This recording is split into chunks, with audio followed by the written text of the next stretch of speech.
Efésios capítulo 2.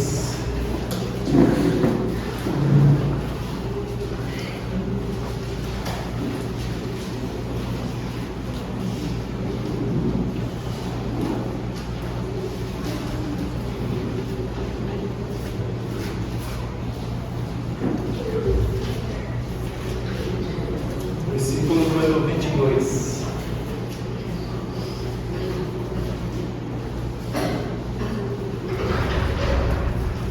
Vou ler a partir do versículo 20 para ver a compreensão. Diz assim a palavra do Senhor: edificados sobre o fundamento dos apóstolos e dos profetas,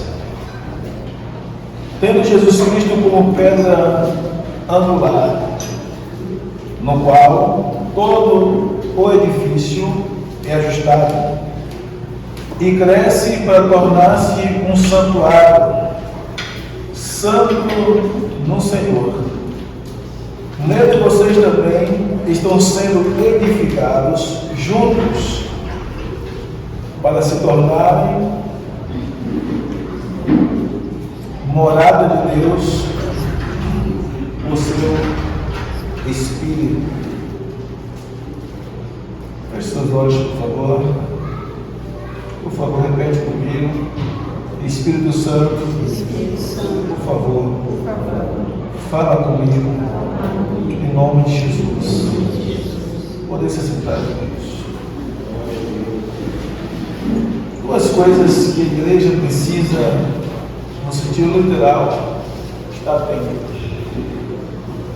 Quando se reunimos como igreja, o Senhor está conosco. Quando vamos adorar o Senhor, temos que ter convicção, certeza absoluta que o Senhor está recebendo a nossa adoração. Quando nós se reunimos, o Senhor, Ele vem se reunir com a gente. Quando nós saímos daqui, Ele vai sair junto com a gente. Então, quando a igreja se reúne, é para adorar o Deus que criou os céus, a terra, o mar e todas as coisas que neles há. E quando nós tivermos essa convicção, essa certeza plena, nós vamos aprender a nos darmos melhor a adoração. Imagine só, em cada reunião que o povo se reúne como igreja para prestar culto ao Senhor, e Deus sondando os nossos corações e vendo quem de verdade está adorando e quem não está adorando. Ou seja, a nossa mente tem que estar voltada para Deus. Há um texto escrito aos Hebreus, me fala a memória, capítulo 13, no versículo 15, que diz que quando nós adoramos, a linguagem figurativa é os frutos dos nossos lábios, é o que confessa o nosso amor para Ele. Os frutos dos nossos lábios.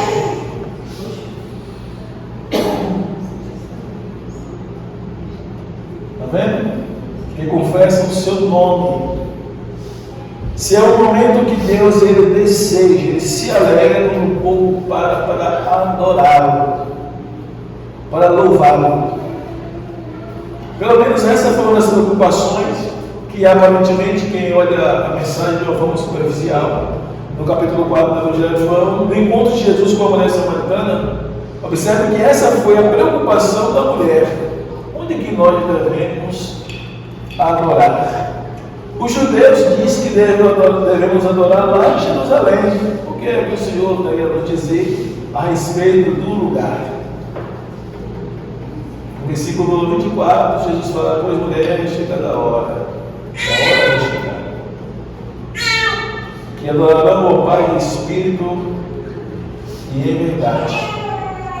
E esses são os quais o Pai está à procura. Todas as vezes que nós entramos na casa de oração, temos que lembrar: agora é o meu momento com Deus, é o meu momento de ouvi-lo, de senti-lo e adorá-lo. O que Deus espera da gente quando se reunimos como igreja? e que nossa mente e nosso coração esteja 100% voltado para Ele. Se Deus nos tornar como igreja reunida, nossa mente está nos problemas, nossa mente está nas dificuldades, nas atividades. No momento de oração, Deus, Ele não recebe.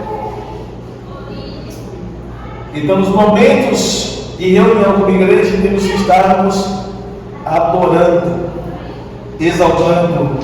Isso é uma coisa difícil, mas muito boa, queridos. É nós aprendermos a estarmos com o nosso coração e a nossa mente voltando para Deus todos os dias. Estar com o coração e a mente voltando para Deus todos os dias é você não se permitir estar conectado com Ele.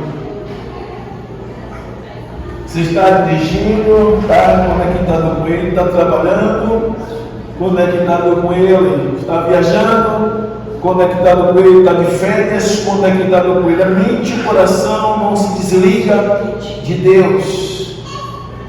Nós vamos ser os melhores e maiores adoradores. Quantas das vezes nós, se vacilarmos, não vamos nos pegar longe de Deus em nossa mente e nosso coração? Se aprendemos a viver diariamente em comunhão, ligados com Deus, o coração e a mente voltando para Deus, nós vamos ser pessoas melhores na face dessa terra. Mas eu quero tentar explorar esse texto aqui e reforçar com outros textos, para nós entendermos que nós somos chamados para sermos casas de Deus. Para sermos casas de Deus, espiritualmente falando, para o Espírito de Deus habitar em nós, tem alguns requisitos para nós vivermos. Nós temos que nos separar, literalmente, para Ele. O Espírito de Deus, Ele não pode ser dado por Deus para ser humano nenhum quando vive em desobediência. Se não me falha a memória, Atos dos Apóstolos, capítulo 5, versículo 32, que diz que Deus não dá o Espírito Santo àqueles que desobedecem, ou Deus só dá o seu Santo Espírito àqueles que lhe obedecem. E às vezes nós não conseguimos compreender o porquê. O porquê? Muitas das vezes Deus não está revelando a nós algumas coisas, Deus não está falando com a gente algumas coisas. Por que Deus ficou em silêncio comigo? Se no primeiro amor, quando eu me entreguei a Jesus, Deus falava comigo constantemente. Se observarmos, é porque deixamos de jejuar, deixamos de termos uma vida diária de oração, deixamos de ter uma vida pessoal com Deus. Vida pessoal de oração com Deus é você entender que há uma necessidade de diariamente ter o seu momento com Ele de oração. Não é acompanhar a oração dos outros, é você orar sabendo e crendo que Deus está ouvindo a sua oração. O Deus é invisível, porém é o único verdadeiro, o invisível. É o único verdadeiro e real, é o invisível. Deus não quer que ninguém se prostre diante de deuses visíveis, feitos de mãos de homens. Quando você ajoelha para orar, tem que orar crendo que o Deus Criador de todas as coisas, inclusive o nosso Criador, Ele vê todas as coisas. Provérbios capítulo 15, versículo 3, diz que os olhos do Senhor estão em todos os lugares, contemplando os maus e os bons. Há um texto escrito aos Hebreus, capítulo 13, versículo 4, que diz que todas as coisas são nuas e patentes diante dos olhos daquele que iremos prestar conta no dia do juízo do que fizemos por meio de nosso corpo, o bem e o mal. Ou seja, os olhos das coisas são nuas e patentes diante dele. Mas há um alerta aqui. quando o Espírito de Deus não encontra espaço na vida de uma pessoa, vai haver um outro Espírito que vai estar dominando as pessoas, que não vai ser o Espírito de Deus. Se você ler Mateus capítulo 12, versículo 43, a Bíblia vai dizer que quando o Espírito imundo, está falando de demônios, quando o Espírito imundo ele sai do homem, ele anda por lugares áridos buscando repouso e não encontrando repouso, ele fala consigo mesmo: voltarei para a casa de onde eu saí. E quando ele vai em encontro àquela casa de onde saiu, a linguagem figurativa falando da pessoa que ele saiu, encontra aquela casa desocupada, varrida e adornada, ele entra naquela casa, entra naquela pessoa, e ele já não vai mais sozinho. Segundo esse texto, ele leva mais 7 com ele, e o estado da pessoa torna-se pior do que primeiro. Observe que tem pessoas que passam a ter conhecimento da palavra, não é participar de uma religião, que a religião não salva. Não é para a igreja dos crentes, porque a igreja também não salva, tem a palavra da salvação. Tem a palavra e também a direção do Salvador. Mas é quando na vida pessoal, no meu íntimo, eu quero ser casa de Deus. Quando eu me permito ser habitação do Espírito, já não brinco mais com o Evangelho, e me permito que o Espírito de Deus passe a habitar em mim e nunca mais saia, automaticamente não vai ter espaço para aquele Espírito imundo que habitava em mim antes de entregar Jesus voltar de novo. Esse texto tem que entender que todas as pessoas, antes de entregar Jesus, de uma forma possessa ou de uma forma indireta, ou é possuído ou é manipulado por um espírito maligno. Se você ler Efésios capítulo 2, o início desse capítulo, vou até fazer questão de ler, fala sobre isso. Olha o que o texto diz: vocês estavam mortos em suas transgressões e pecados, nos quais costumavam viver quando seguiam a presente ordem deste mundo, o príncipe do poder do ar, o espírito que agora está atuando nos que vivem na desobediência. Está vendo? No passado havia um espírito de uma forma indireta ou de uma forma que possuía as pessoas, nos controlava.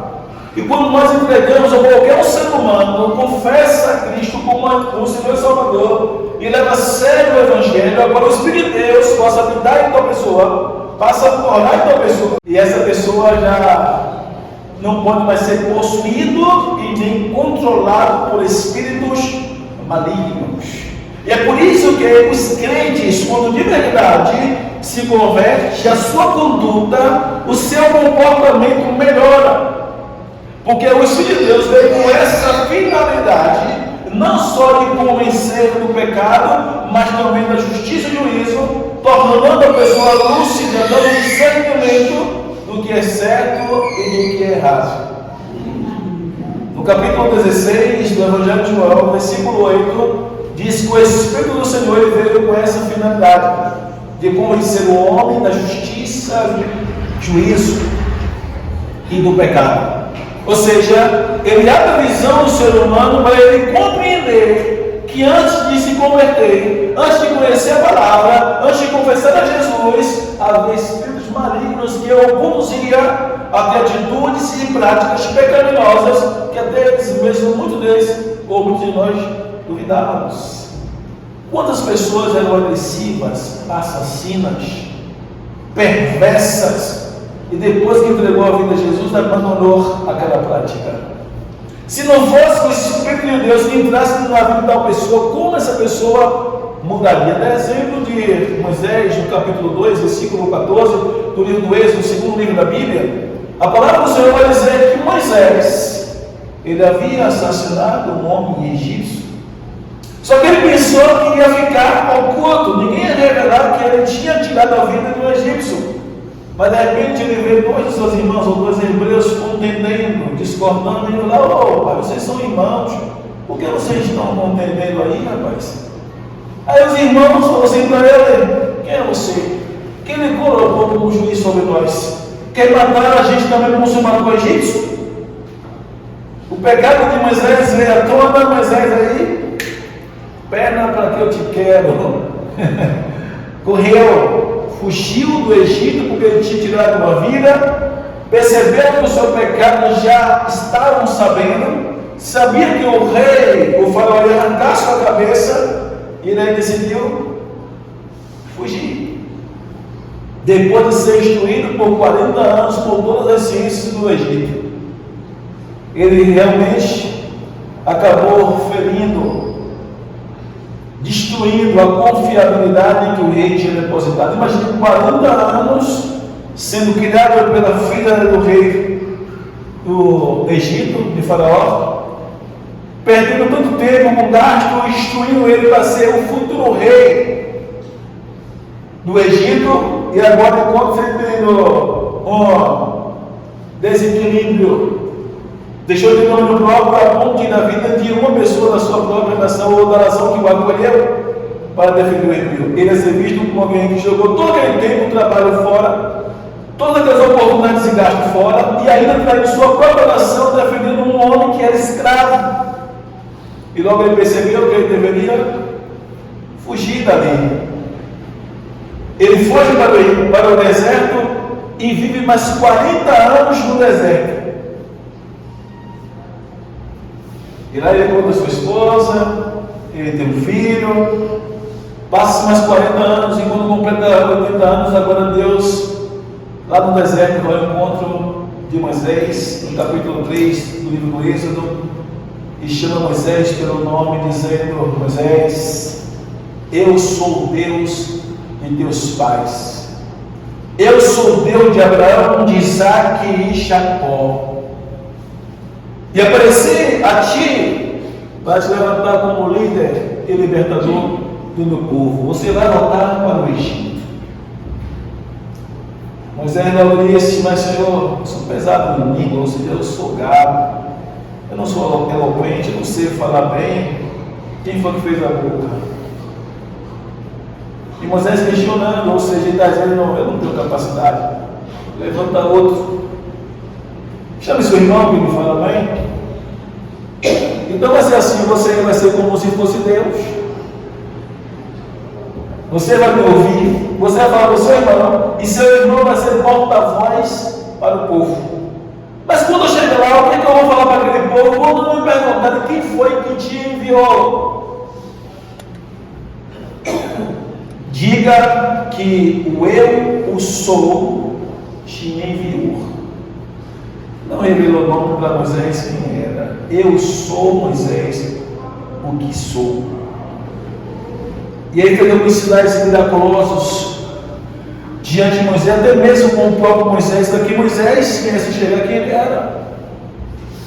Mas se você observar, depois desse erro de Moisés, ele não repetiu mais o mesmo erro. Ou seja, Deus pode pegar um assassino, perdoar, levantar, colocar em posições elevadas para ganhar outras almas para ele.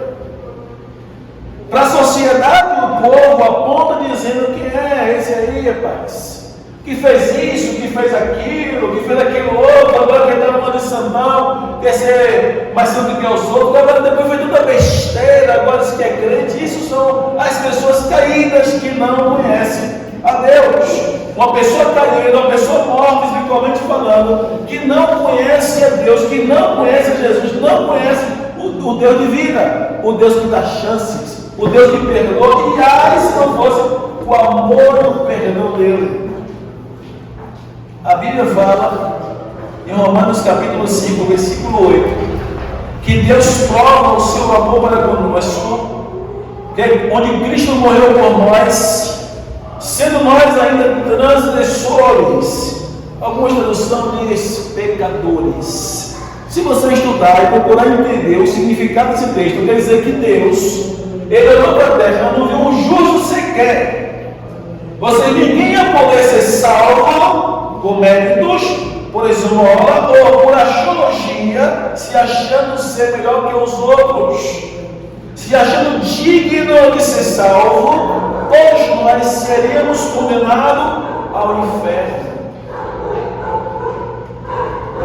Se você ler Romanos capítulo 5, versículo 14, a Bíblia diz que todos nós estávamos debaixo da maldição, chamada teologia do pecado original, ou seja, depois da queda de Adão, o pecado passou para todos os homens. Ou seja, todas as pessoas que nasceram depois da queda de Adão, nasceram como pessoas naturais e não espirituais. Nasceram segundo a imagem de Adão. Então o desejo de Deus é resgatar o homem caído. O homem está falando da humanidade que caiu junto com Adão. A intenção de Deus em enviar Jesus é que as pessoas reconheçam o quanto Ele ama, a ponto de não levar em conta a condenação do pecado que estava sobre eles. E o desejo de Deus é que a humanidade, entendendo isso, confesse a Cristo como o Senhor e Salvador da sua alma, para ter uma chance de se voltar para Deus de novo e alcance a salvação da sua alma e vive eternamente com Ele. E há do ser humano que não confessar a Cristo, que se permite a ser convencido, achar que não precisa confessar a Jesus. Você já ouviu pessoas assim? Não, a igreja é boa, rapaz. Para as pessoas que estão no tráfico, os assassinos, né? Os beberrão, as pessoas violentas. Não, eu só faço coisas boas. Minha vida toda só foi coisa boa, eu não sou viciado em nada. Ou seja, 1 Coríntios capítulo 15, versículo 19, são as pessoas mais sinceras da face da terra. É aqueles que são convencidos que por causa dos seus comportamentos benéficos, acham que não precisa confessar a Jesus como o Senhor e Salvador. Só as pessoas que fazem o mal que precisam. E ele não precisa aceitar Jesus. Não precisa ser igreja, porque ele entende que só as pessoas que fazem o mal, ou que era viciado, que precisam da salvação da sua alma. Ou seja, tem uma visão terrena. E se perguntar essas pessoas, você crê na sua salvação? Eu não sei.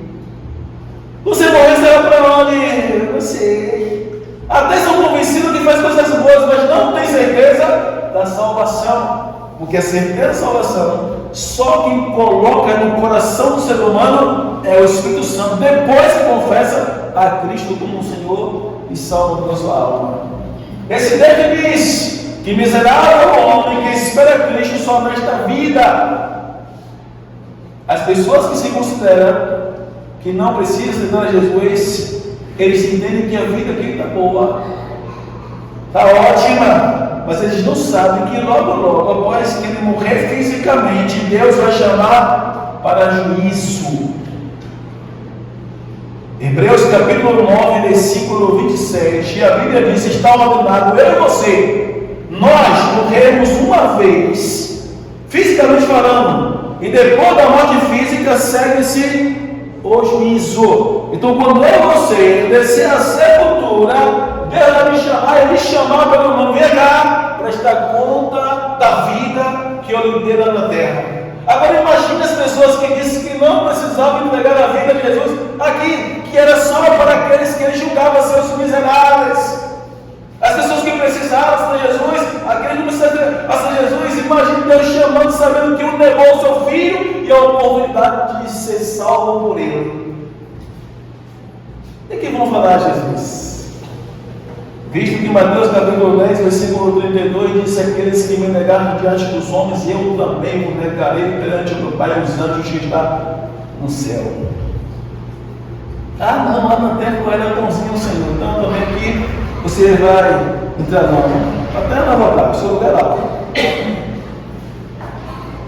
Eu tenho que entender isso. 1 Pedro capítulo 2, versículo 5. 1 Pedro capítulo 2, versículo 5. Nós temos que ter muito cuidado, porque a vida cristã não é só o que aparenta ser para alguns. A vida cristã, ou ser cristão, não é só o que muitas pessoas veem para a igreja, os crentes, os crentes. Não. A vida cristã é as pessoas que têm coragem de assumir um compromisso com Jesus, independente dos escárnios, independente das críticas, eles decidem continuar lutando para permanecer na presença de Deus, para que um dia possa alcançar a eternidade.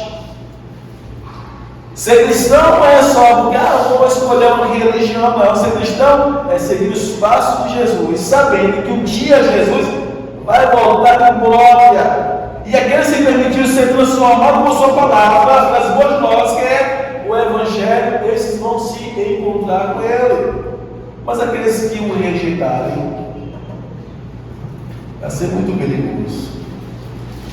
Tal que a Bíblia diz em 1 Pedro, capítulo 2, versículo 5.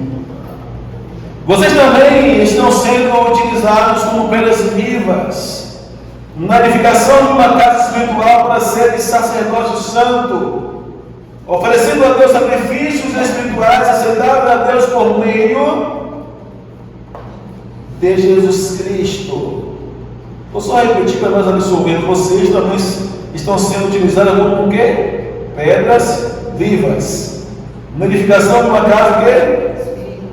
Por favor, para a pessoa mais perto desse Deus te chamou para ser morada do seu Espírito. Você tem que se garantir que o Espírito de Deus mora em você. Ai de nós se não nos tornarmos casas do Espírito Santo. Ai de nós se não estivermos ocupados com o Espírito Santo. Eu falei duas coisas que você está aqui também. Uma delas é saber que Jesus está no nosso meio no momento da adoração de Deus, né? E a segunda é entender que nós carecemos do favor do Espírito Santo. Para entender a palavra, precisamos do Espírito. Para discernirmos as coisas espirituais, precisamos do Espírito Santo. Até mesmo permanecermos na fé, precisamos do Espírito Santo. Mas o que é o Espírito Santo na força ativa? É uma bomba, como alguém diz? O que é o Espírito Santo? É uma tremida de vez em quando? O Espírito Santo, ele é uma pessoa. O Espírito Santo, ele é uma pessoa, invisível, mas é uma pessoa. Ele possui intelecto, ele possui emoções, ele fala, ele se entristeza, ele se angustia, ele intercede com gemidos inexprimíveis. Efésios capítulo 4, versículo 30, a Bíblia diz que nós não devemos entristecer o Espírito Santo. Vocês perceberam? Ele se entristece, ele chora, ele geme, ele ora, ele intercede, ele advoga. Imagine só, ele falando com o Pai: Pai, por favor, levanta aquele ali. O próprio Jesus falou: não vos deixarei órfão, enviar-vos eu o Consolador, o Espírito da verdade que o mundo não pode receber, mas vocês conhecerão e habitará em vós. Capítulo 14, versículo 16 do Evangelho de João. Ele advoga, ele intercede. No capítulo 14, versículo 26 do Evangelho de João, também diz que o Espírito Santo de Deus, ele nos faz lembrar. Ele tem a capacidade, o poder, a virtude de colocar em nossa mente. Lembra esse texto? Você lembra que Deus falou com você? Isso são os benefícios, a responsabilidade incumbida ao Espírito Santo em favor da vida do crente. E quando nós entendemos que Ele tem esse poder de nos conduzir, direcionar, nos dar discernimento, até mesmo nos aconselhar e interceder por nós, temos que lembrar que temos que dar lugar ao Espírito de Deus em nossas vidas. Agora, pastor, o que eu devo fazer para eu alcançar o Espírito Santo? É a primeira mensagem pregada por Jesus em Lucas capítulo 4, versículo 17, se não me falha a memória. Arrependei-vos e convertei-vos, porque é chegando a vós o reino de Deus. Em Atos capítulo 2, versículo 38, Pedro diz: arrependei-vos e convertei-vos, para que sejam perdoados os vossos pecados, e recebereis o dom do Espírito Santo. O dom, ou seja, a promessa presente do Espírito Santo, os quais me diz respeito a vós, a vossos pais e a todos quando de longe que nosso Senhor e Deus os chamar. Preste atenção. Quais são os ingredientes? Então fazer para que o Espírito de Deus ele possa habitar em mim, para eu ser batizado com o Espírito Santo. Algumas religiões ele fala que o Espírito Santo não é para o povo de hoje. Eles contradiz a própria Escritura. Enquanto Paulo, ou Pedro falou aqui nesse texto também cita aqui, diz que o Espírito Santo é para todos. Depois fala para vós, vossos pais, e a todos quanto longe, que o nosso Senhor Deus os chamar. Ainda diz que isso é uma religião que está se alastrando no mundo. Ainda diz que o Espírito Santo só era só para os 12. Se você ler o capítulo 10 de Atos dos Apóstolos, na casa de Cornélio, diz que todos estavam ali foram cheios do Espírito Santo. Todos que estavam ali. Você vai ler o capítulo 8 de Atos dos Apóstolos, vai ver que o eunuco, o mordomo de Candace, ou da rainha de Candace, foi cheio do Espírito Santo. Você vai ler o livro de Atos dos Apóstolos, capítulo 9, o apóstolo Paulo também disse que quando ele recebeu a oração de Ananias, diz que recuperou as vistas, ele foi cheio do Espírito Santo. Ou seja, eu estou falando de pessoas além dos 12 apóstolos. Então não é só os 12, isso é uma ladainha, isso é uma heresia, isso é uma astrologia de alguns que não meditam as Escrituras e saem interpretando a seu bel prazer. E aí é um perigo muito grande nós participarmos dessas reuniões, que até mesmo diz que Jesus é uma força ativa. Aliás, o Espírito Santo é uma força ativa. O Espírito Santo não é uma força ativa, é uma pessoa. Ele fala com os seus, ele direciona os seus, ele guia os seus. Em Romanos capítulo 8, versículo 14, a Bíblia fala da forma clara que o Espírito Santo ele guia aqueles que são filhos de Deus. Ele guia. Então precisamos entender a ponto de nós valorizarmos e enxergarmos o perigo que nós corremos se nós não sermos uma pessoa cheia do Espírito Santo. Se nós não tivermos o Espírito Santo, nós estamos numa casa vazia. Eu vou mostrar algumas pessoas aqui, biblicamente falando, no capítulo 13 de Lucas, por favor, de pessoas que não eram cheias do Espírito Santo. E que pode acontecer no dia de hoje, e acontece no dia de hoje. E no decorrer dessa caminhada cristã, nós vamos ver alguns espíritos malignos se manifestar em nosso meio. Capítulo 13 do Evangelho do médico Lucas, a partir do versículo número 10.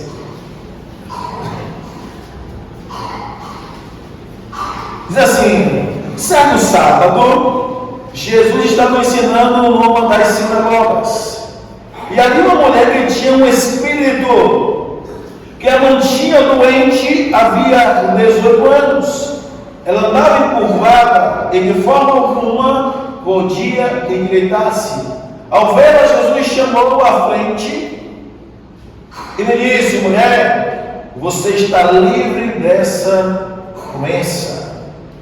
Então lhes impôs as mãos e imediatamente ela se endireitou e passou a louvar a Deus. Indignado porque Jesus havia curado no sábado, o dirigente da sinagoga disse ao povo: há 6 dias em que devem trabalhar. venho para ser curado nesses dias e não no sábado. E o Senhor respondeu: hipócritas, cada um de vocês não desamarra no sábado o seu boi ou o jumento no estábulo e leva dali para dar-lhe água? Então esta mulher, uma filha de Abraão, a quem Satanás se mantinha presa por 18 longos anos, não poderia no dia de sábado ser libertada daquilo que prendia? Tendo dito isto, todos os seus oponentes ficaram envergonhados.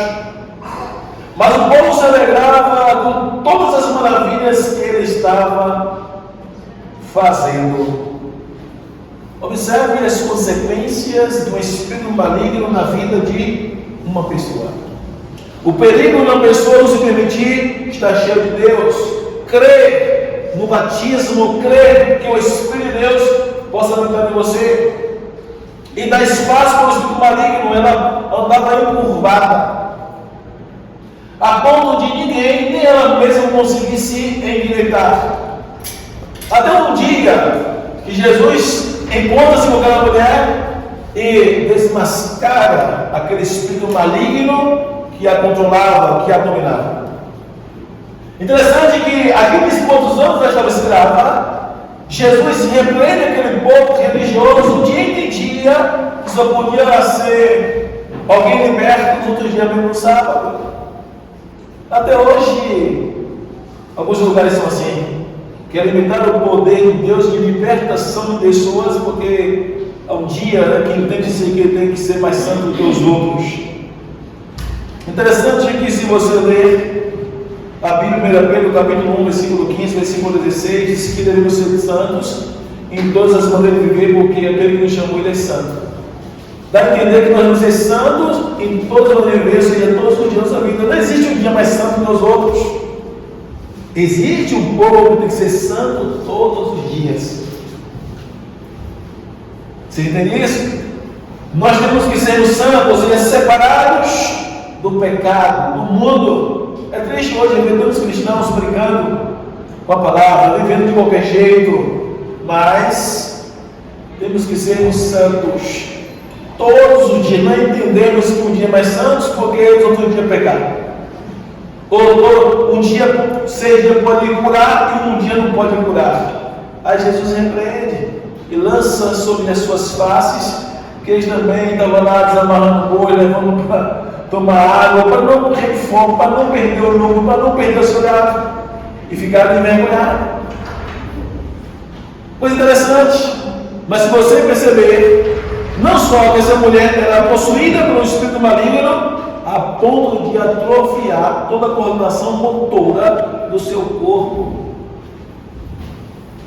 Se Jesus não chega para mudar a situação daquela mulher, repreender aquele espírito maligno, ela nunca mais iria voltar ao normal. E aqui é só um alerta para nós entendermos: quando nós não damos espaço para o Espírito da nossa vida, nós podemos ser possuídos por espíritos malignos.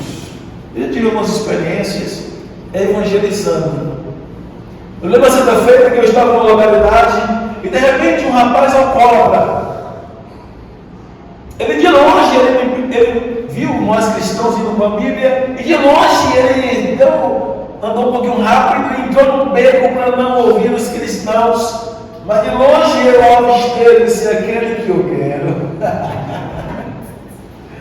Ele disse: aquele que correu, Jeová, que eu vou atrás. E eu fui lá no bequinho, bati no bequinho, me atenderam: eu quero pregar para esse rapaz que entrou, por favor, me permita.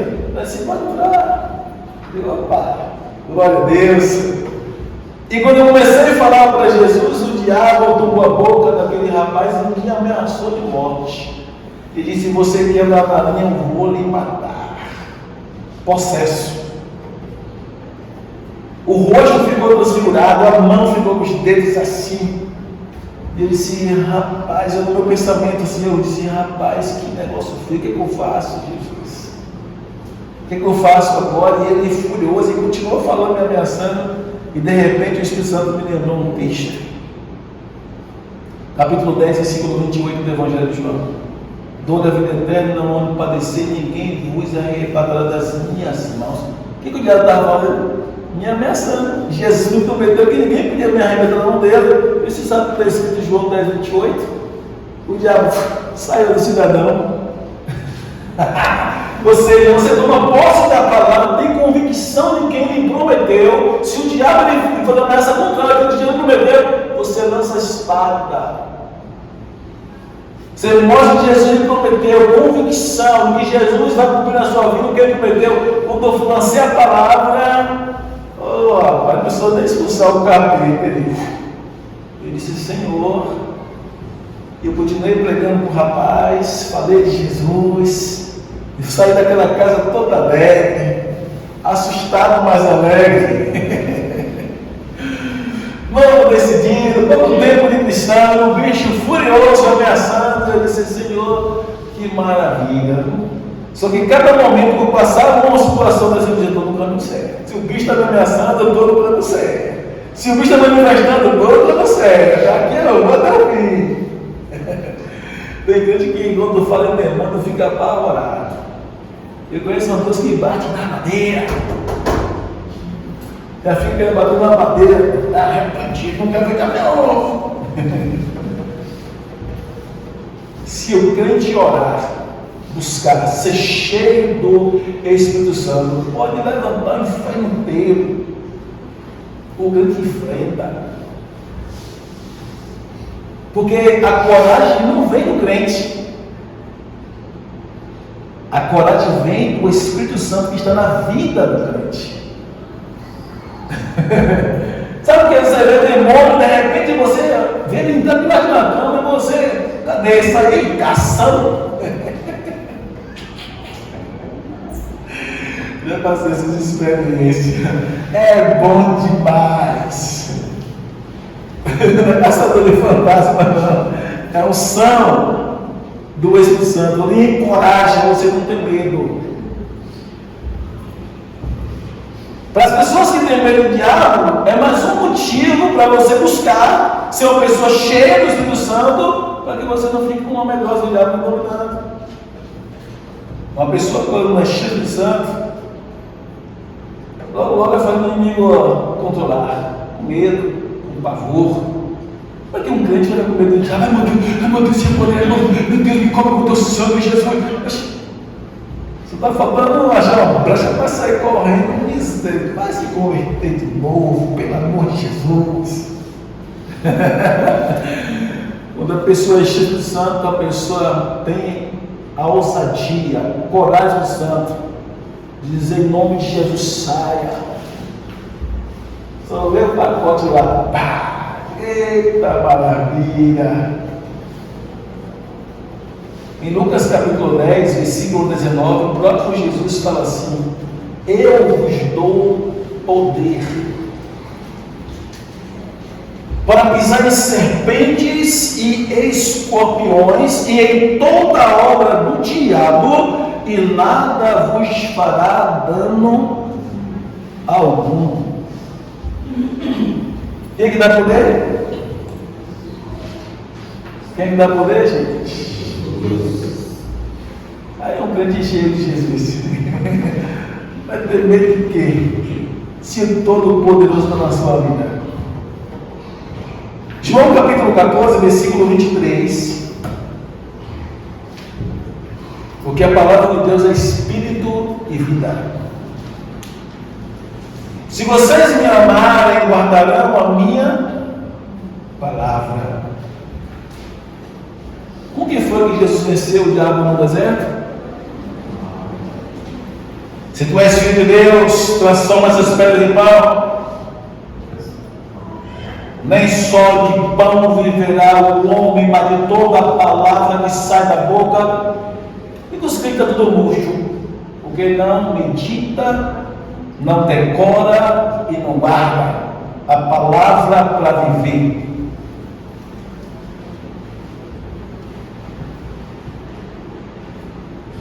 Guardarão a minha palavra, e meu Pai me amará, e viremos para Ele, e nele faremos morada. tanto no capítulo 4 de Lucas, quanto no capítulo 4 de Mateus, narra a tentação de Jesus no deserto. Ele foi tentado, mas Jesus ali mostra que quando nós somos tentados pelo inimigo, só tem uma arma que ele teme, ele treme e ele respeita. Uma das coisas que a gente precisa aprender não é cortar a espada, não é sair pulando,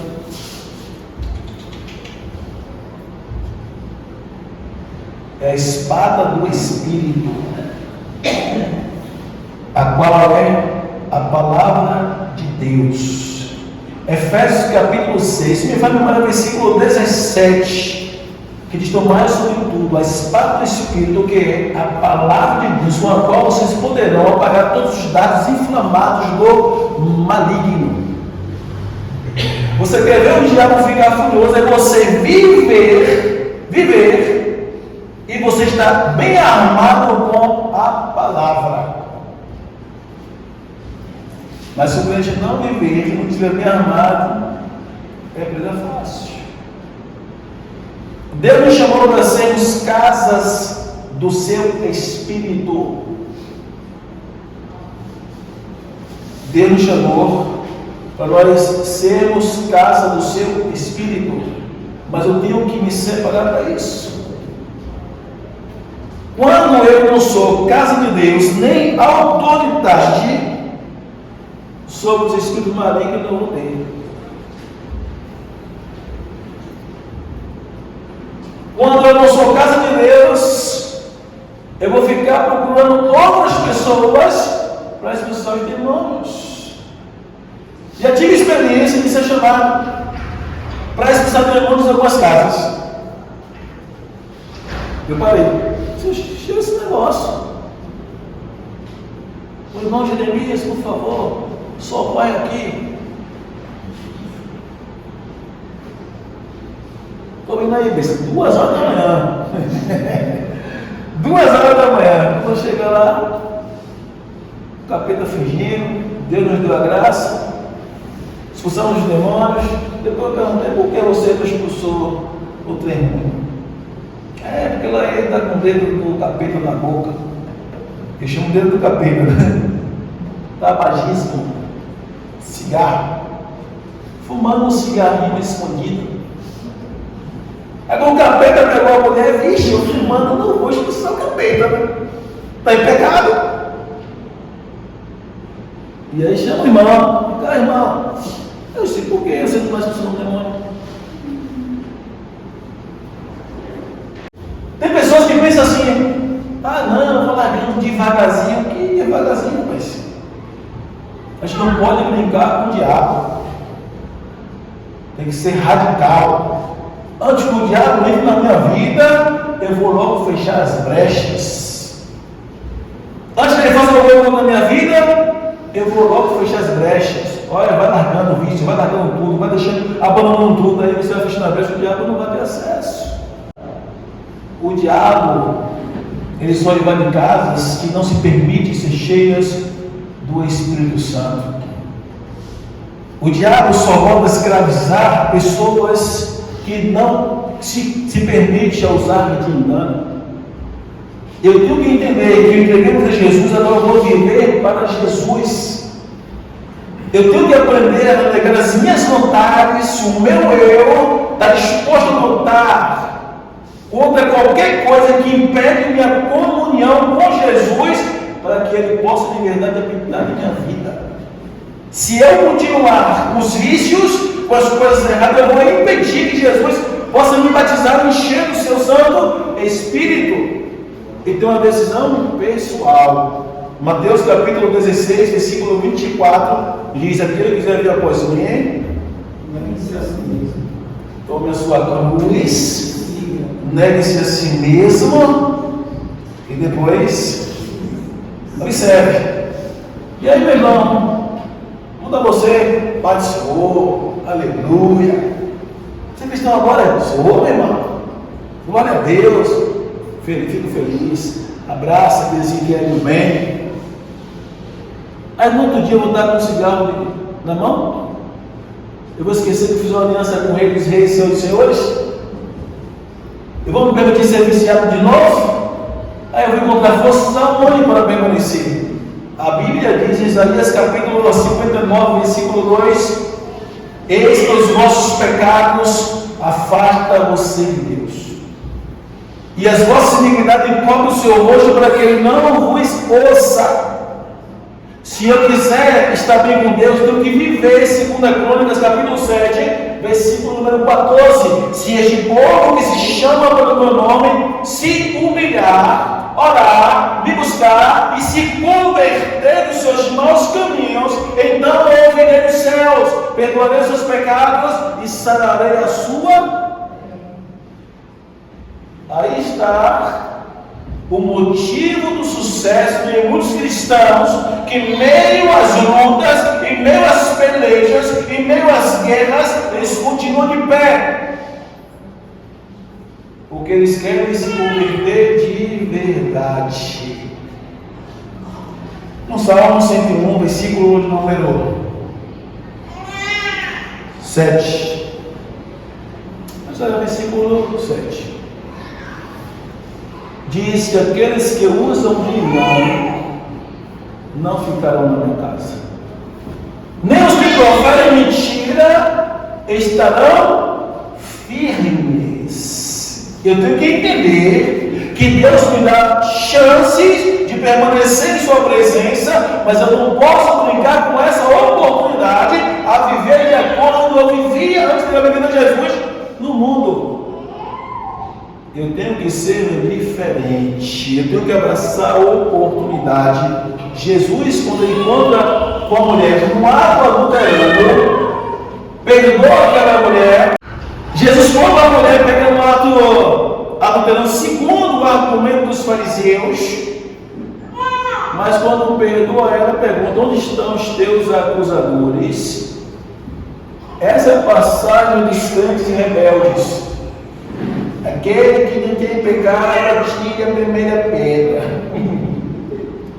Esse é os pobres que gostam dessas coisas, desse versículo. Os pobres que não querem se endireitar, vai dizer: aquele que não tem pecado, tire a primeira pedra, irmão.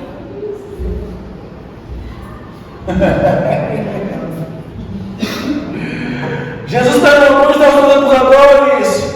Não tem ninguém, Senhor. Eu também não te condeno. Vai em paz e não peques mais. Jesus não falou para a mulher: eu te perdoando, continua cometendo o mesmo erro. Vai em paz e não peques mais. Essa parte que é os crentes está professando. Cuidado com esses crentes que ficam assim, né? Ei, mano, todo mundo comete pecado. Todos nós somos pecadores. Aquele que não tem pecado, tira a primeira pedra. Ele está dizendo: eu estou em pecado. Eu não vou admitir que eu estou em pecado. Eu não vou aceitar que ninguém venha me dar sermão de santidade. Já está mostrando tudo. Tem que ter muito cuidado com esses crentes caídos.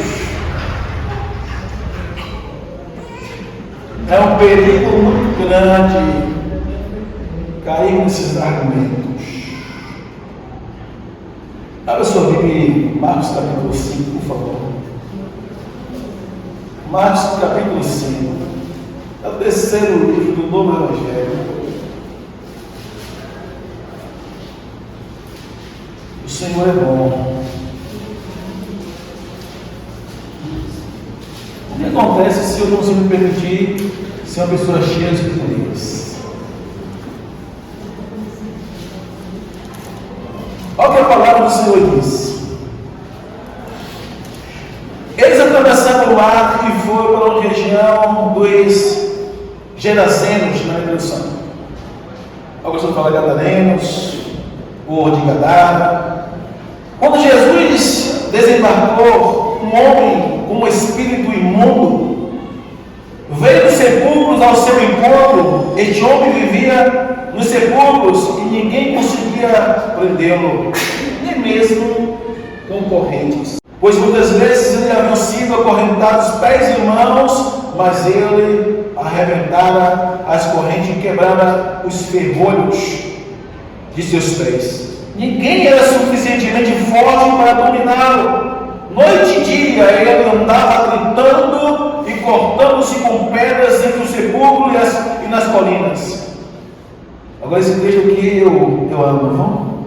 Quando ele viu Jesus de longe, correu e prostou-se diante dele, gritou em alta voz: que queres comigo, Jesus, Filho do Deus Altíssimo? Rogo-te, por Deus, que não me atormentes, pois Jesus lhe tinha dito: saia deste homem, espírito imundo. Então Jesus lhe perguntou: qual é o seu nome? É a única passagem bíblica que Jesus pergunta o nome.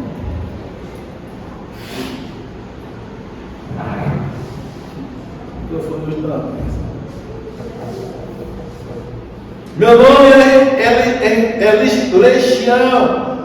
Meu nome é Legião, respondeu ele, porque somos muitos. Implorava a Jesus com insistência que não os mandasse sair daquela região. Uma grande manada de porcos estava pastando numa colina próxima. Os demônios imploravam a Jesus: manda-nos para os porcos, para que entremos neles. Ele nos permitiu. E os espíritos imundos saíram e entraram nos porcos. E a manada era de cerca de 2.000 porcos.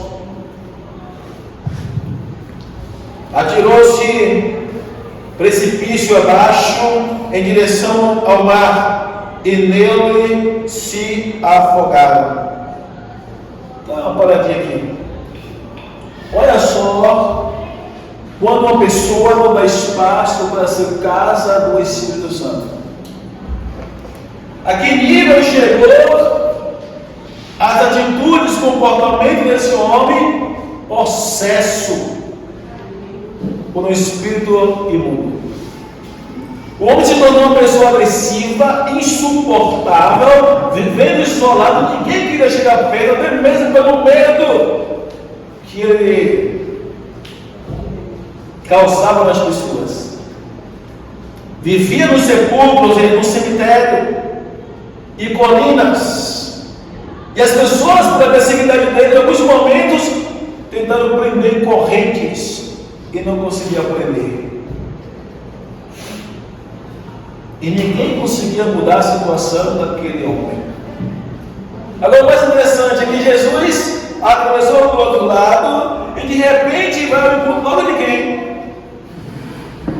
Agora, consiga discernir a diferença entre o espírito maligno e a pessoa de Jesus. O medo que os demônios têm da pessoa de Jesus.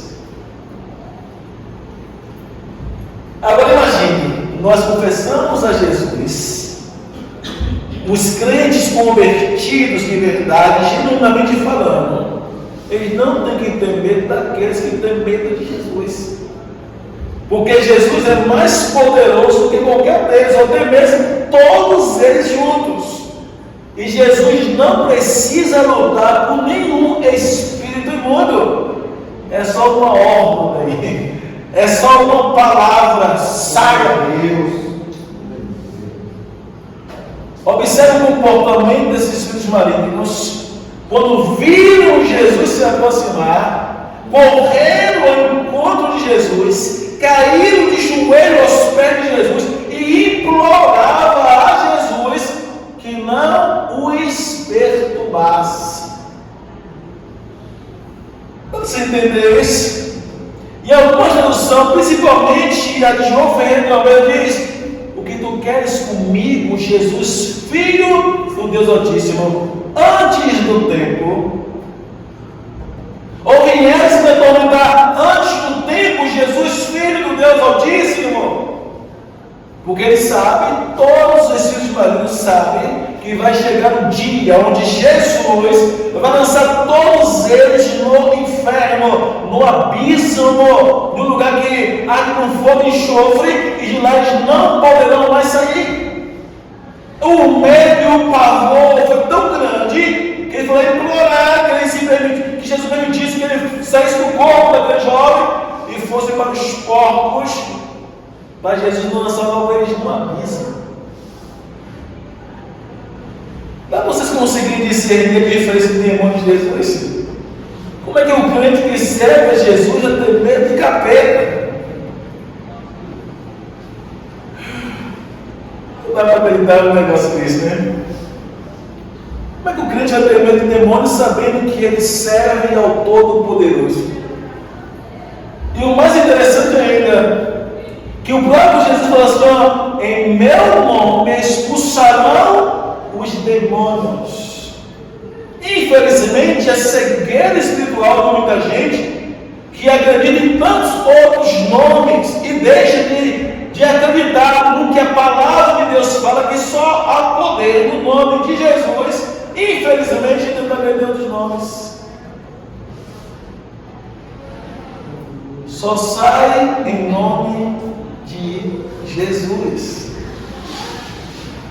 Só há poder no nome de Jesus, porque o próprio Deus, em Filipenses capítulo 2, a partir do versículo 7, após ele obedecer a Deus, se humilhasse, despir da sua glória com a finalidade ou o propósito de pagar o preço das nossas almas. Essa é a vontade de Deus. Deus exaltou o seu nome acima de todos os nomes. E o mais interessante é que ele diz que foi no céu, na terra e embaixo da terra, para que todos os joelhos se dobrem e toda a língua confesse que Jesus Cristo é o Senhor. Deu para vocês entenderem alguma coisa aí? Amém. Você não vai ver em lugar nenhum ninguém conseguiu expulsar espíritos imundos no nome de outro. O capeta pode ter tramado, porque o cerebro lá para fugir, para se esconder, né? Mas só sai de verdade no nome de Jesus. Agora, qual é a diferença de uma pessoa cheia do Espírito de Deus e uma pessoa cheia de capeta? Capítulo 16, versículo 16 do livro de Atos dos Apóstolos. Em alguns momentos, os apóstolos pregando o Evangelho, diz que encontraram-se ou se viram algumas vezes uma jovem que possuía um espírito de adivinhação.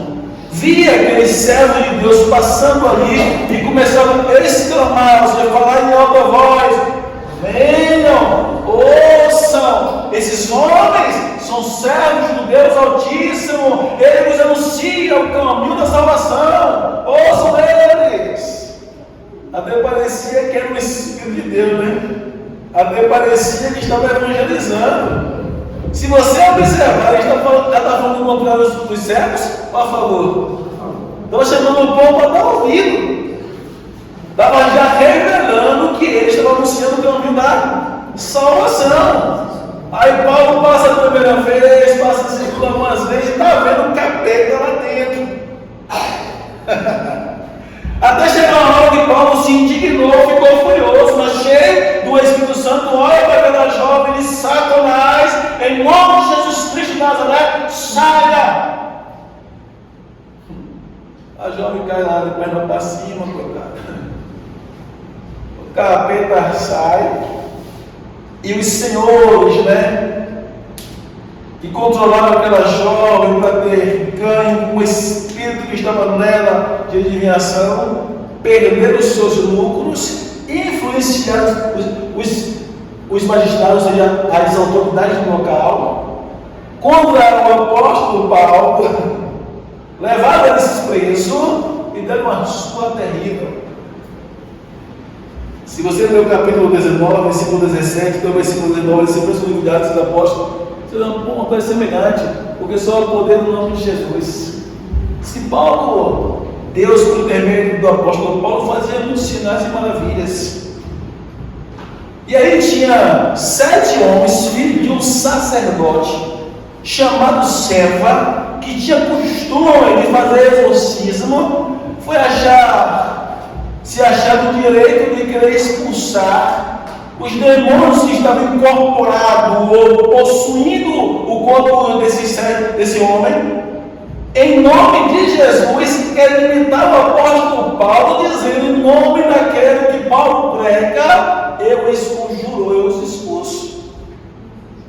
Diz que o espírito maligno na vida daquele homem pegou aqueles 7 irmãos, filho do sacerdote chamado Seba, desceu da madeira, deu surra nos 7 homens, largou os 7 correndo, feridos e pelados. E sabe o que foi que o demônio falou para eles depois que bateu? Jesus, eu o conheço. Já não conhece Jesus, não? Jesus eu conheço, e Paulo sei muito bem quem é. E vocês, quem são? O perigo de uma pessoa se achar que está bem com Deus, vivendo uma vida desordenada, uma vida de pecado, vazia de Deus, até querer imitar o servo de Deus, uma vida desconcertada, como uma sua boa. Mas vocês percebem a diferença de alguém cheio e alguém vazio? A diferença entre Paulo e a jovem? A diferença entre Paulo e esses 7 homens? Eram religiosos e tinham costume de fazer exorcismo. Eu costumo dizer, como é que diz? Fazer. Está fazendo pergunta, entrevista. Quero ser, mas seu nome, como você entrou, quem você é o quê? Exorcismo. Vai chamar a atenção do povo. Vocês não vão ver Jesus fazendo um exorcismo, nem tão pouco está brincando com o nome de capeta. Só existe essa passagem de qual é o seu nome, Legião? Já deles. Na maioria das vezes, Mateus capítulo 17, depois da passagem bíblica, aonde fala da transfiguração, Jesus aparece.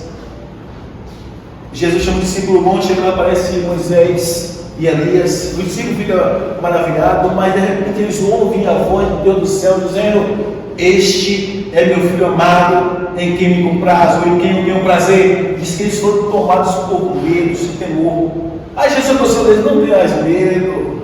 Quando eles olharam para de novo, já não viu mais nem Elias nem Moisés lá. Em seguida chega um homem perto da multidão. Jesus passou na multidão, chega um homem lá no meio assim: ei, por favor, Senhor, me socorre. O meu filho, Senhor, ele dá crises. Quando ele dá crise, ele cai por cima de fogo, de água. Os seus discípulos foram lá expulsar e não conseguiram. Jesus: ó, geração incrédula, até quando estarei convosco? Traga o menino, sai. Expulsou o capeta, ele ficou em são juízo. Depois os discípulos foram lá perguntar: mas Senhor, por que nós não conseguimos expulsar esses demônios? A caixa de demônios que só sai por jejum e oração. Mas se tiveres fé, o tamanho do grão de mostarda, você irá esse monte, transporta aqui para lá e vão transportar. É o que está faltando na igreja. Convicção de quem o chamou, certeza de quem está presente em nossas reuniões. Imagine cada momento que a igreja se reúne e está procurando um coração cheio de fé e está encontrando um bocado de povo só pensando nos problemas. Eu não aguento mais, minha vida está difícil, minha vida está assim, minha vida está assada, minha vida está cozida. E quando vem de pessoas incrédulas, sem fé, porque quando está assim, está mostrando para Jesus que não tem jeito. Olha, Jesus, eu vim aqui, estou com esse problema assim, esse problema assado, esse problema cozido. Eu sei que o Senhor tem poder de mudar. Eu tenho presença, mas o Senhor vai mudar. Eu tenho que o Senhor vai fazer. Aí Jesus começa a celebrar, Jesus começa a fazer, Jesus começa a mudar a situação, porque está vendo fé no coração a ponto de estar acima dos seus problemas. Aleluia. Mas o povo vem cair em dúvida só apresentando um problema que Jesus falou em Mateus capítulo 11, versículo 28. Igreja é lugar de nós se apresentarmos a Deus, darmos para Deus, mas também apresentar aos pés da cruz os nossos problemas. Vinde a mim todos que estáis cansados e sobrecarregados, e eu o quê? Promessa. Jesus, como o Senhor falou para mim, que se eu tiver o fardo sobre mim, eu vim aqui deixar os teus pés no meu fardo, eu não vou carregar esse fardo. O Senhor muda a história da minha vida. É questão de fé. É questão de acreditar. Pode tudo estar dizendo que não. Hoje eu me emocionei 2 vezes, pensando em 2 promessas de Deus. O cenário está tudo dizendo assim, não tem jeito, não vai acontecer nada, o tempo está passando. Eu disse, Deus, eu vou esperar. Já me emocionei.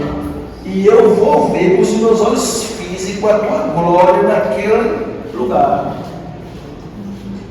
Eu vou ver com os meus olhos físicos, eu entrando naquele lugar, aquelas almas assim, eu não estou nem preocupado. Aí você vai dizer para Jesus hoje, olha, não é difícil eu ver cristãos preocupados hoje com almas. Tiberé não era para estar assim. Sabe o que é desejar alma? Você desejar entrar em campo onde não tem igreja, ver pessoas ter sensibilidade, ver pessoas sofrendo. Lá viciado nas drogas, no alcoolismo, na prostituição, você diz, Senhor, permita-me entrar naquele meio, dá-me capacidade na unção do teu Espírito, usa-me para a tua glória, para aquelas vidas ser tocadas pelo teu poder, que tem encontro contigo. Eu quero entrar, eu não tenho condição, mas o Senhor vai abrir uma porta, o Senhor vai me usar, o Senhor vai libertar almas naquele lugar. Isso é fé. Isso é você acreditar no chamado da sua vida. Nós somos chamados para ganhar almas. Não para ficarmos estacionados, preocupados somente com nossas vidas pessoais. E quando eu me pego pensando nisso, eu não me vejo com capacidade financeira, eu digo, Senhor, manda um filho capeta, não precisa necessário do Senhor, me dá 2 milhões aí, só 2 milhões. Manda um filho capeta com dinheiro sobrando, gastando em prostíbulo, em baile funk, todas as coisas, e eu que sou teu filho. E está faltando dinheiro para ganhar essas almas. Eu não estou vendo hoje nem pastores mais falando em ganhar almas. Isso está doendo meu coração. Eu não estou vendo mais cristãos falando em ganhar alma. Jesus preocupado, se compadecendo com a alma perdida. Isso mexe muito comigo. Porque quando um cristão ele quer ganhar alma, e de verdade preocupado com almas, ele se desprende dos seus interesses pessoais. Eu não vou para a igreja, servir na igreja com a intenção de benefício próprio. Eu não vou para a igreja, servir na igreja como se fosse para mim aparecer. Eu não vou lá lutar com cargos, eu mostrar que eu sou melhor do que ninguém. Eu quero ser um canal de bênção na mão de Jesus, usado pelo Espírito Santo, para que vidas se encontrem com Ele e permaneça firme. Esse tem que ser o desejo do coração dos verdadeiros cristãos. Como é que nós começamos na fé? Gente, 15 minutos antes do culto, vamos tirar um momento de oração, vamos dar as mãos para antes do louvor, dar as mãos antes de pregar, dar as mãos antes do culto. Cadê esse povo? Cadê esse povo que tem responsabilidade ministerial com o altar do ministério e já não ora mais apresentando o seu momento de estar no altar? Age como que em seu comportamento não dependesse da ação do Espírito Santo. O crente, ele tem que orar antes. Senhor, te apresentei mais uma vez. Daqui a pouco eu vou estar diante do teu altar. Usa-me segundo a tua misericórdia. Usa-me como canal de bênção para edificar a tua igreja. Seja pregação, seja louvor, seja oração, seja o que for. Seja, meu Deus, que eu desapareça, o Senhor apareça para que os meus irmãos se edifiquem. se eu não apresento minha vida diante de Deus para ministrar uma palavra, o que eu tenho para passar para a igreja? Para ministrar o louvor, o que eu tenho para apresentar para a igreja? Primeiro eu apresento a minha vida, eu imploro o seu favor, eu vou lá, Senhor, agora é o Senhor. Eu tenho que desaparecer, usa-me, Senhor, segundo a tua misericórdia. Eu quero ver o teu povo firme, eu quero ver o teu povo forte, eu quero ver o teu povo bem contigo. Tenho que apresentar os momentos com Deus, para que as coisas possam fluir. Olha só a diferença entre uma pessoa cheia e uma pessoa vazia. E a pergunta é: você quer ser uma pessoa cheia de Deus ou uma pessoa vazia?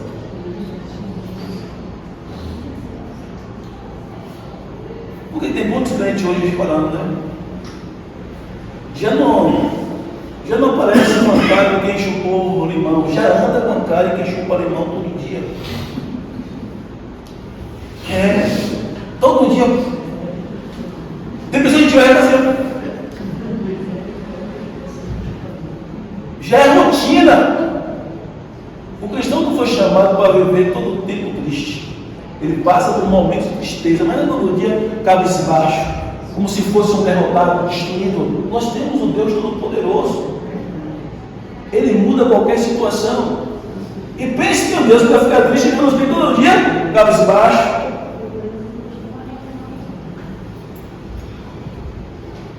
O segredo do sucesso se chama Espírito Santo. Eu tenho que convidar o Espírito Santo, por favor, não somente comigo naquele lugar. Espírito Santo, usa-me naquele louvor. Espírito Santo, me usa no evangelismo. Senhor, guia em minha direção a alma que precisa ouvir uma palavra da tua parte. Se for necessário, eu quero levar até na sua casa, Jesus para ser liberta, se você se posicionar no seu tempo. Mas a questão é: eu tenho que desejar, eu tenho que adquirir essa intimidade com Ele. Não posso, nós somos chamados para sermos casas espiritual. Para concluir a mensagem, Jesus falou: eis que estou à porta e bato. Se alguém ouvir minha voz, se abrir sua porta, eu entrarei. Eu cearei com ele e ele. Uma pergunta para a igreja: Jesus falou isso para os simples ou para a igreja? Ou vergonha, né?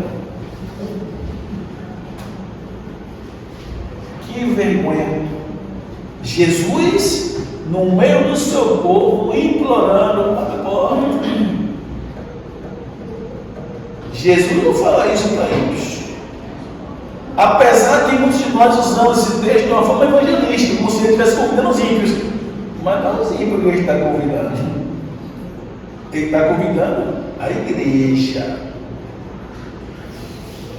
dando a entender que aquela igreja estava vazia, nem Jesus podia entrar lá.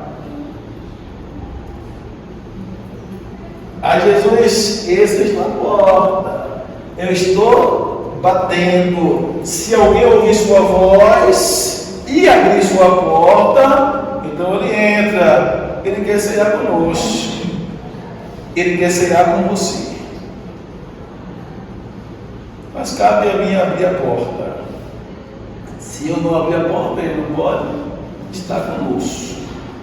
Não é tempo de nós levantarmos a cabeça, pararmos de olhar só para os problemas, as dificuldades. Ouvir algumas pessoas aí fora, mas está passando um problema, ou seja, tem pessoas que passam por problema pior que você. De parar para ouvir algumas pessoas ali fora, está passando muitos problemas maiores do que a gente. Aí nós servimos ao Deus Todo-Poderoso e queremos agir como se nós estivéssemos servindo o capeta lá fora. Agora imagine, né? Imagine, nós temos aquele que tem solução para qualquer problema e queremos agir como se não tivesse aquele que tem solução para qualquer problema. Ao invés de nós sermos colunas para a edificação daqueles que estão lá fora sem Jesus, passando um problema, nós estamos levando os problemas das pessoas que estão sem Jesus e afastando Jesus. Sejamos sábios. Sejamos sábios para trazer essas pessoas para Jesus. E lute para ser uma pessoa cheia do Espírito Santo. O segredo é santidade, arrependimento, confissão de pecado, entregar a Jesus, confessando: eu quero aceitar Jesus como Senhor e Salvador da minha vida, escrever o seu nome no livro da vida. E daí então nós vamos lutar contra o pecado e permanecer na presença de Jesus, lutando contra o pecado até o dia que Jesus voltar ou você partir para a glória. E aqueles que fazem isso vão viver por toda a eternidade com Jesus, sendo a casa do seu Santo Espírito. Amém?